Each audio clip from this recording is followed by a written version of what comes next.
오늘 이 14절부터 본격적으로 하나님이 심판하는 내용이 구체적으로 나오게 되는데요.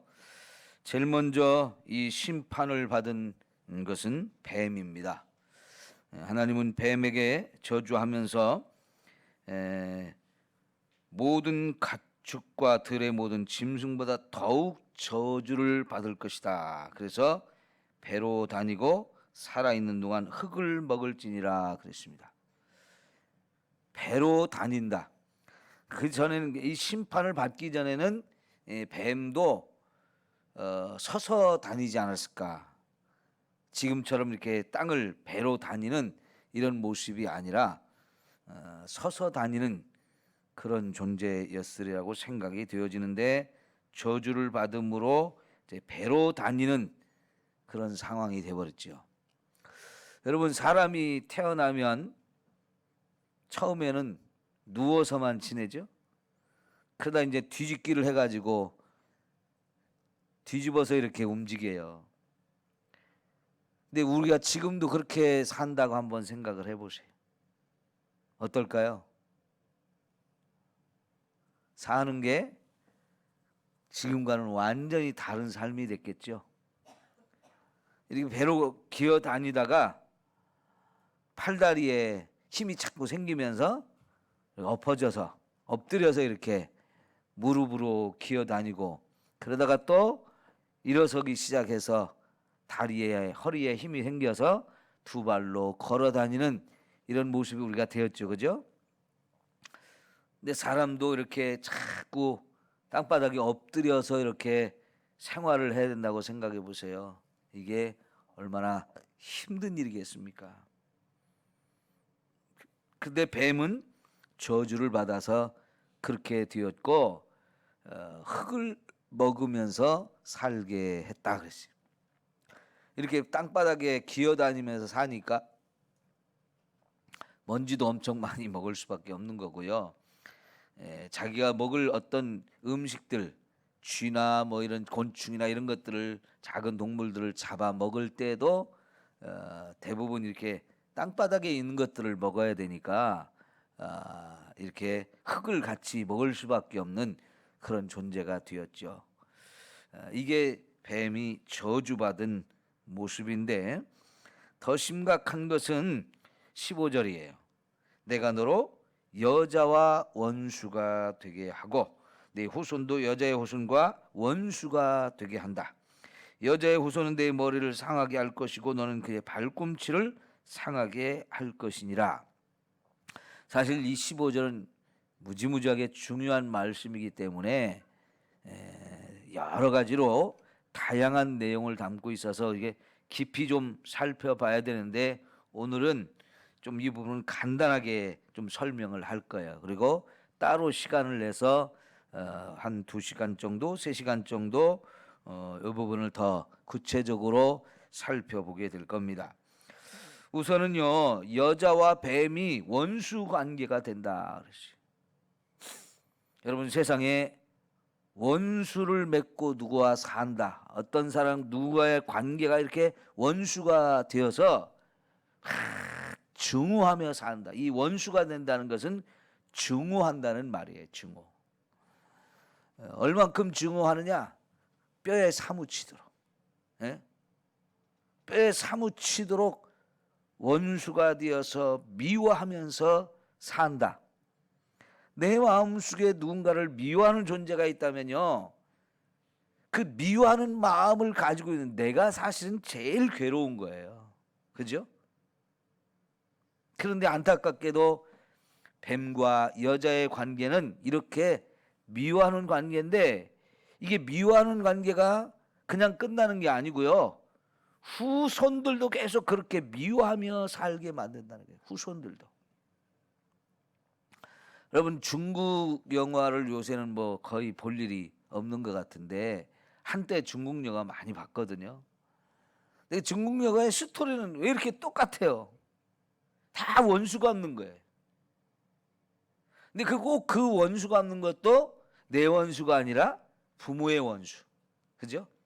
부모의 원수를 자식이 갚으려고 그 원수 갚기 위해서 막 무술을 훈련해 가지는데 그 무술 훈련이 엄청난 오랜 시간에 고통을 참으면서 훈련을 해서 최고의 무술 고수가 돼야 드디어 가서 이제 원수 갖겠다고 그렇게 가서 싸우는, 그것도 목숨 걸고 싸우는 거잖아요. 그래서 목숨 걸고 싸우다 보면 내가 죽을 수도 있고 상대편을 죽여야 되는 이런 상황들인데, 꼭 원수를 갚아야 끝나는 영화. 아마 중국 사람들의 심성에 그런 게 좀 많이 있는 것이 아닌가 생각이 돼요. 그래서 부모가 죽을 때도 그 원수를 못 갚았으니까 너무너무 죽으면서 막 한이 맺혀가지고 죽으면서 자식한테 저놈은 내 철천지 원수니까 꼭 이 원수를 갚아줘라. 그럼 자식한테 그런 유언을 하니까 자식이 어떻게 살겠어요? 부모의 유언인데 꼭 원수를 갚겠노라고 하면서 다짐을 하고 그 원수 갚기 위해서 평생을 사는 거 아니에요? 여러분, 대를 물려가면서 원수 관계가 되고 그 원수를 또 갚아야 된다고 하는 거, 이게 세상에서 어떻게 보면 제일 불행한 관계가 아닐까요? 근데 지금 죄는요 이렇게 원수 관계로 만들었어요. 본래 여러분 뱀과 이 사람의 관계는 어땠을까요? 하나님께서 이 자연 만물을 다 아름답게 지어가지고 우리 인간에게 주면서 너희가 다스려라 해서 이 세상 모든 만물, 이 뱀조차도 아담과 하와의 다스림을 받으면서 사랑의 보살핌을 받으면서 살아가는 그런 짐승이었을 거란 말이죠. 근데 어쩌다가 이 죄가 이렇게 여러분 원수 관계를 만들어서 평생 원수로 살아야 되고 그게 후손들까지 계속 이어서 원수 관계로 살아가야 되는 거죠. 여러분, 우리가 그 어떤 것보다도 지나가다 뱀을 보면 어때요? 싫죠. 섬뜩해서 그냥 지나가고 싶지 않죠. 죽이고 싶은 마음이 있단 말이에요. 죽이고 싶은. 이게 죄로 인해서 관계가 이렇게 틀어지는 거죠. 짐승들이 무섭게 느껴지는 것도 이게 다 죄 때문에 이렇게 된 거예요. 여러분, 죄는 모든 관계를 이렇게 파괴시키는 거예요. 파괴시켜. 좋은 관계를 맺고, 여러분 하나님께서 우리에게 주신 계명을, 제일 큰 계명은 하나님과도 사랑하고 이웃과도 사랑하라는 거였어요. 이게 하나님이 우리에게 주신 최고의 계명이에요. 사랑하는 관계. 이 사랑할 때 서로 행복하고요, 최고의 좋고 아름다운 관계잖아요. 근데 이게 원수 관계가 되어졌다. 얼마나 안타까운 것입니까? 하나님께서는 인간의 죄로 인해서 이렇게 관계가 깨어지고 사랑하는 관계가 깨어지고 원수 관계로 뒤집어졌다라고 말씀을 하세요. 자, 그런데 여기 이제 여자의 후손이라고 나와요. 여자의 후손. 근데 이 여자의 후손은 단수예요. 단수. 복수가 아니고 단수. 여러분, 여자의 후손이 어찌 한 사람만 있겠어요? 수없이 많은 사람이 있겠지만은 여기서 여자의 후손을 단수로 표현을 한데 이게 참 기가 막힌 표현입니다. 한 사람이란 거예요. 딱 한 사람. 딱 한 사람. 그게 누구냐? 바로 예수님이죠. 예수님.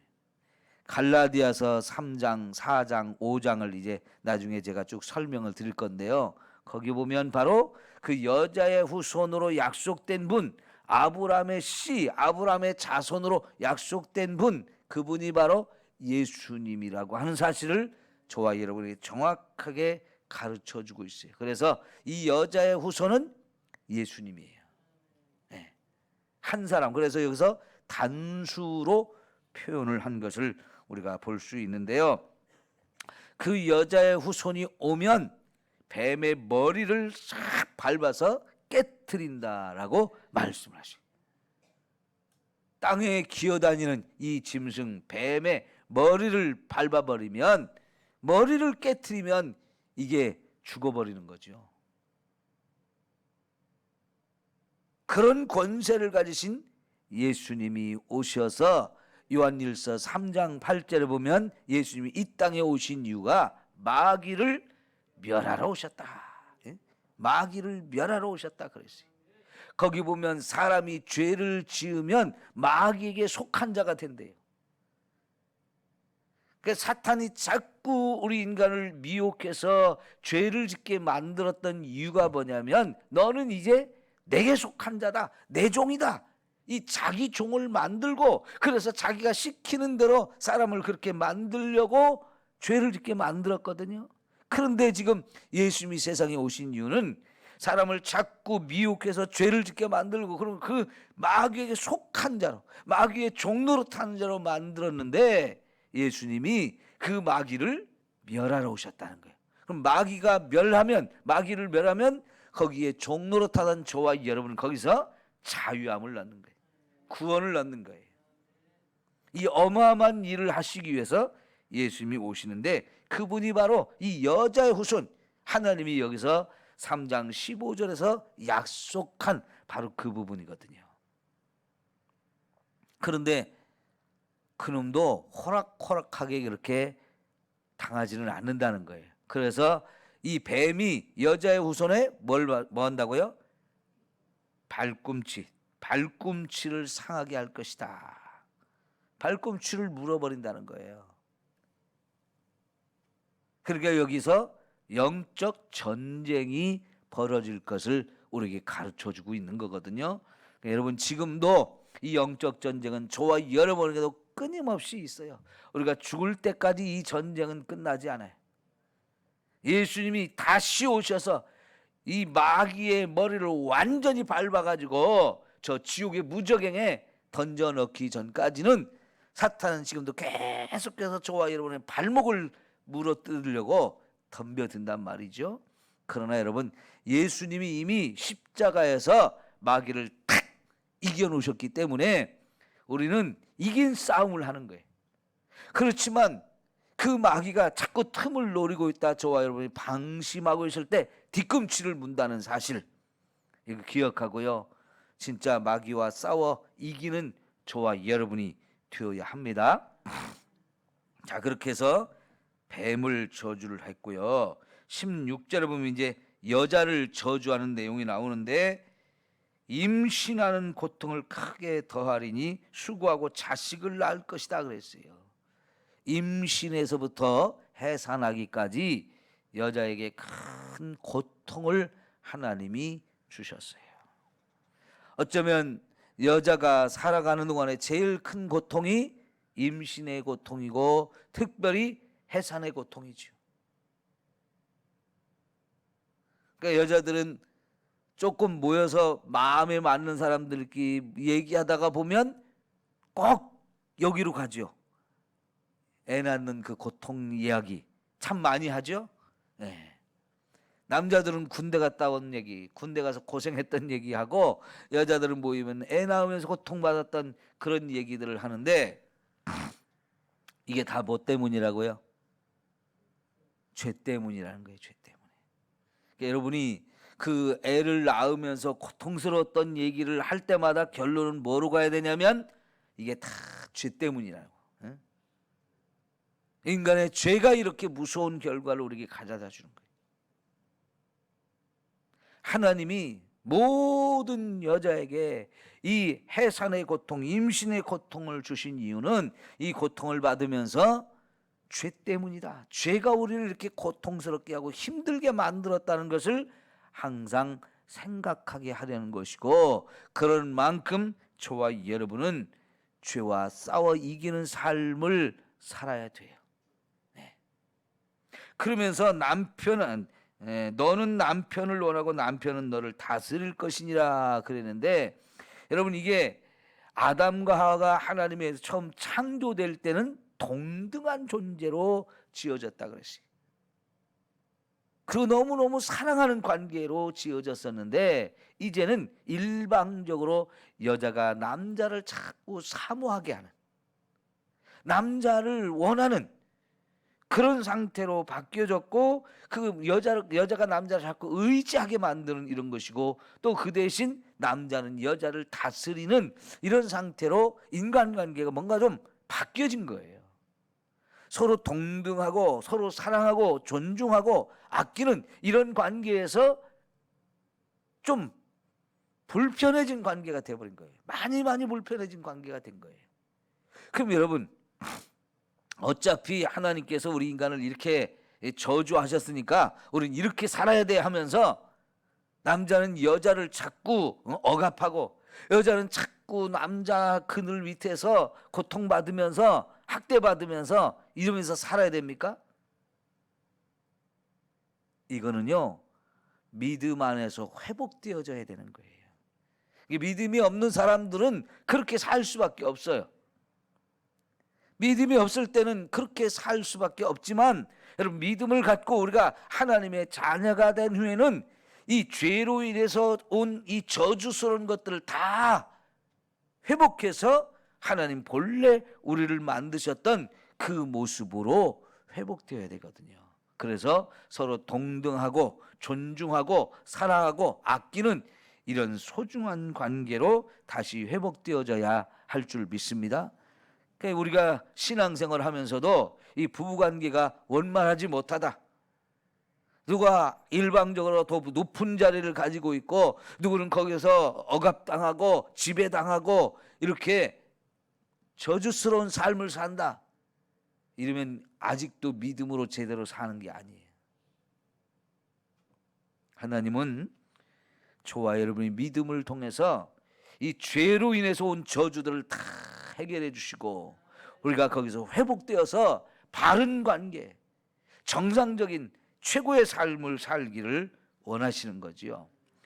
그 다음에 17절에 보면 아담을 저주했어요.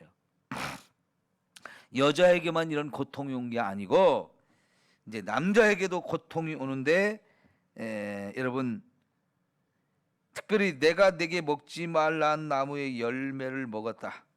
그런데 그렇게 된 이유가 내 아내의 말을 들었기 때문이다 그랬어요. 하나님 말씀을 내려놓고 아내의 말을 들었어요. 하나님의 말씀이 진리고 아내의 말은 그 진리를 거스르게 하는 거였는데, 그 하나님 말은 내려놓고 아내의 말을 순종해 버렸다는 거죠. 이게 죄를 짓게 된 원인이거든요. 하와도 하나님 말씀을 내려놓고 사탄의 말을 들었기 때문이고, 아담도 하나님 말씀을 내려놓고 아내의 그 잘못된 말을 들었기 때문이에요. 여러분, 정말 저와 여러분이 철저하게 하나님 말씀을 따라 살아야 되는 이유가 여기에 있어요. 그래서 하나님은 하나님 말씀을 우리 마음에 새기라고 했어요. 왜냐하면 말씀이 마음에 새겨지면 그 말씀이 살아서 자꾸 저와 여러분에게 하나님의 음성으로 들려줘요. 이렇게 살아라, 저렇게 살아라, 계속해서 저와 여러분을 인도하기 때문에 그 말씀을 마음에 새겨야 된다는 거예요. 안 그러면 여러분, 세상에 이 하나님 말씀이 아닌 거짓된 것들이 얼마나 많이 들려옵니까? 우리를 미혹해서 죄의 길, 멸망의 길로 끌고 가려고 하는 이런 잘못된 소리들이 얼마나 많이 들려요. 여러분, 혹시 귀에서 삐 이런 소리 들리시는 분 있지 않아요?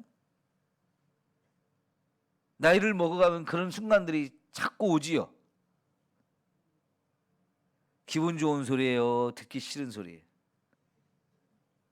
그 소리가 기분 좋은 사람은 하나도 없을 거예요. 새 소리가 계속 들린다고 해도 사실은 처음에는 듣기가 좋을지 모르지만 계속 들린다 그러면은 그것도 힘들어요. 여러분, 이 좋지 않은 세상의 소리, 사탄의 소리, 사람의 소리, 자꾸 거기에 저와 여러분이 흔들리거든요. 이 듣는 게 그래서 너무너무 중요해. 뭘 듣느냐. 뭘 듣느냐가 너무너무 중요한데, 저와 여러분이 하루를 시작하기 전에 제일 먼저 하나님 교회로 달려와서 하나님 말씀을 듣는 게 너무너무 중요한 거예요. 이 말씀을 자꾸 듣다 보면 말씀이 내 머리에 새겨지고 그 새겨진 말씀이 마음에 새겨지거든요. 이 마음에 새겨지면 그때부터 말씀이 살아서 역사하면서 저와 여러분에게 하나님의 음성으로 들려주고, 그래서 우리의 삶이 이 말씀 따라 사는 삶이 되어져요. 그렇게 될 때 이게 최고의 축복의 길이고 생명의 길이고 하나님의 은혜를 누리는 아름다운 길인 줄 믿습니다. 우리가 마땅히 이렇게 가야 돼요. 그러니까 여러분, 믿음은 어디에서 나온다고요? 들음에서. 들음은 하나님의 말씀이다 그랬어요. 그 하나님의 말씀을 자꾸 들어야 믿음도 생기고, 믿으면 바로 구원받는 이런 축복이 우리에게 임하는 거지요. 그러니까 여러분, 자꾸 말씀을 들어야 돼요. 에? 말씀을 자꾸 들어야 돼요. 그래서 이제 저주를 받아서 내 평생에 수고하여야 그 소산을 먹으리라 그랬는데, 여러분, 이 아담이 먹는 게 혼자만 먹기 위해서 사는 존재가 아니고요, 아담은 자기 가족 전체를 먹여 살려야 할 책임이 있는 존재예요. 그러니까 내 가족을 먹여 살리는 일이 이제는 고통스러운 저주스러운 삶이 되어진 거예요. 내가 수고해야만 이게 먹을 수 있다는 거예요. 이렇게 되기 전에는 어땠어요? 하나님이요, 얼마나 많은 것들을 주셨는지 몰라요. 차고 넘치도록 풍성하게 보기에도 좋고 먹기에도 좋은 그런 것들을 막 너무너무 아름답게 많이 만들어 놓으셨는데, 이제는 그거를 얻기가 힘들어졌다는 얘기예요. 그거 얻으려면 평생 땀을 흘리면서 수고해야 겨우겨우 우리가 먹고 살 수 있게 되어진다는 거예요. 그래서 땅이 내게 가시덤불과 엉겅퀴를 낼 것이고 내가 먹을 것은 밭의 채소인지 내가 흙으로 돌아갈 때까지 얼굴에 땀을 흘려야 먹을 것이다 그랬어요. 여러분, 땀을 흘리면서 자꾸 힘을 들여서 땅을 파고 농사를 지어야만 먹고 살 수 있는 존재가 되어진 거예요. 여러분, 지금도 정글이 깊은 곳에 가면 정글에 떠돌면서 사는 사람들이 꽤 많아요. 그 사람들은요, 농사 지은 방법을 몰라요. 그래서 그냥 여기저기 있는 정글 속에 있는 음식들을 채취해서 과일을 따먹고 뭐 짐승 잡아먹고 이런 일을 하는데, 보면 너무너무 사는 게 힘들어요. 하나님이 에덴 동산 같은 그런 거 처음 만들었을 때 1장의 그 모습은 어디를 가든지 먹을 게 진진했을 건데, 이제는요, 아무리 정글을 헤매고 다녀도 먹을 게 없단 말이에요. 먹을 게. 제가 보르네오 이 정글에 가서 거기 예수 믿는 사람들을 만나가지고 들은 얘기 중에 감동이 뭐냐면, 예수 믿고 자기들이 받은 축복이 뭐냐, 이 정글 속에 멧돼지가 너무 많아졌다는 거예요. 그 사람들이 멧돼지를 많이 잡아먹고 살거든요. 그거는 정글에 다니면서 사냥을 하는데 최고의 사냥감이 멧돼지예요. 그런데 하나님이 축복을 주시는데 정글 속에 막 멧돼지가 너무너무 번성하게 해서 멧돼지 잡는 게 너무 쉬워진 거예요. 얼마든지 잡아먹을 수 있도록 하나님이 그렇게 하셨다는 거예요. 하나님이 얼마든지 그렇게 하실 수 있는 거죠. 그죠? 그런데 이제 저주를 받으니까 이게 어려운 거예요. 이게. 지금도 여러분, 이 전염병 때문에 제일 염려되는 게 자영업하는 사람들이잖아요. 거리두기를 하면서 사람들이 나오지 못하게 하고 음식점에도 가지 못하게 하고 마트도 가지 못하게 하고 이런 상황들이 되어지면서 이 자영업하는 사람들이 지금 제일 어려워요. 그죠? 먹고 사는 게 힘든 거예요.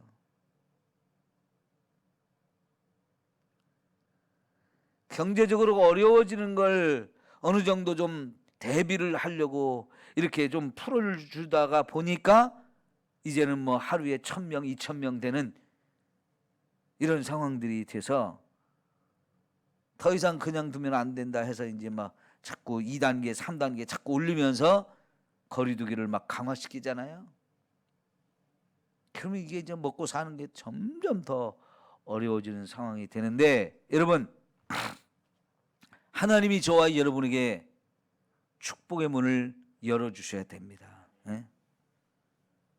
이런 어려운 가운데서도 또 잘 되는 사람 보면 또 이게 기회가 되는 사람들이 있어요. 그죠? 많은 사람들이 어려운데 이런 때 또 기회가 돼서 이런 때 돈 버는 사람들도 또 있어요.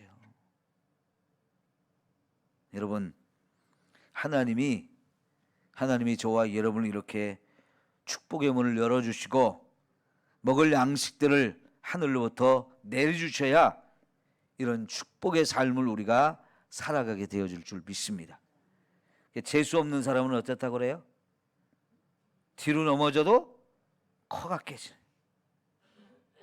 엎친 데 덮친 격으로 막 이래도 안 되고 저래도 안 되는 이런 사람이 있지만, 이래도 되고 저래도 되는 이런 사람이 돼야 돼요. 그게 어떤 사람이겠어요? 하나님이 주신 이런 저주가 아니라 그 저주가 복으로 변해서, 그죠? 복으로 변해서 정말 하나님이 주신 축복을 누리며 살아야 되는데, 그거는 저와 여러분이 죄를 지으며 사는가 아니면 말씀에 순종하며 사는가에 달려 있는 거예요. 그게 신명기의 전체적인 내용이고, 이 신명기의 내용이 결국은 이 세상의 모든 시대 모든 사람들에게 적용되는 삶의 원칙이에요. 하나님이 복을 주는 사람이 있고 저주를 주는 사람이 있는데, 어떤 사람이 저주를 받고 어떤 사람이 축복을 받는지 딱 하나예요. 말씀대로 사느냐 그렇지 않느냐, 예?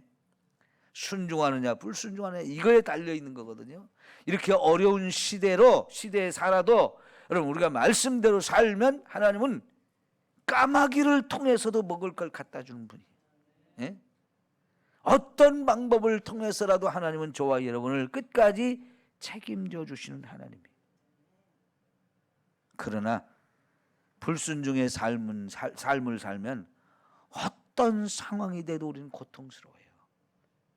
아무리 힘쓰고 애써도 되지 않아요. 우리 하나님 말씀에 순종하며 삽시다.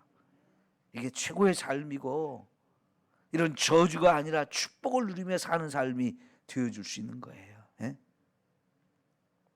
기도합시다.